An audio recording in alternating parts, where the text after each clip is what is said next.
In today's video, I'm going to teach you how to start using Microsoft Loop in just 5 minutes. Microsoft Loop is an innovative tool designed to enhance collaboration by creating connected experiences across the Microsoft 365 suite. Whether you're planning a project, organizing a meeting, or collaborating with your team, Microsoft Loop can help streamline your workflow effectively.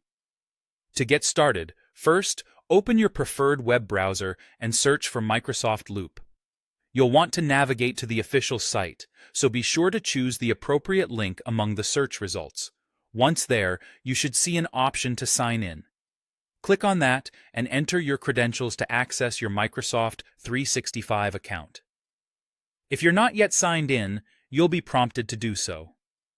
It's possible you might encounter a request for your password again, or Microsoft might send you a one-time password via email for added security.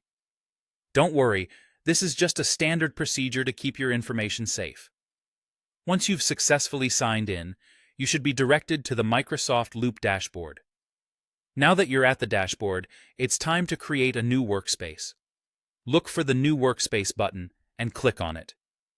You'll need to give your workspace a name, which could be anything relevant to your task, like a project name or meeting title.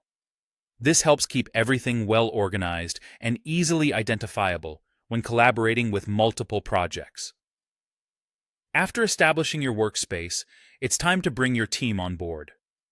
Microsoft Loop allows you to invite team members and set permissions according to their roles. This ensures that everyone involved has the right level of access and can contribute effectively to the project. Simply follow the on-screen prompts to start inviting your colleagues. Once you've set up your team, it's important to create new pages within your workspace. Think of pages as your digital canvases where you can lay out tasks, jot down notes, and draft plans. Structuring your work with pages keeps your workspace organized and helps streamline your workflow. Next, let's talk about Loop components, which are another powerful feature of Microsoft Loop. These are dynamic blocks of content, such as tables and lists, that can be integrated across different Microsoft 365 applications. To create a Loop component, start by selecting the content you desire, like a table, for example, and choose the Create Loop Component option from the menu.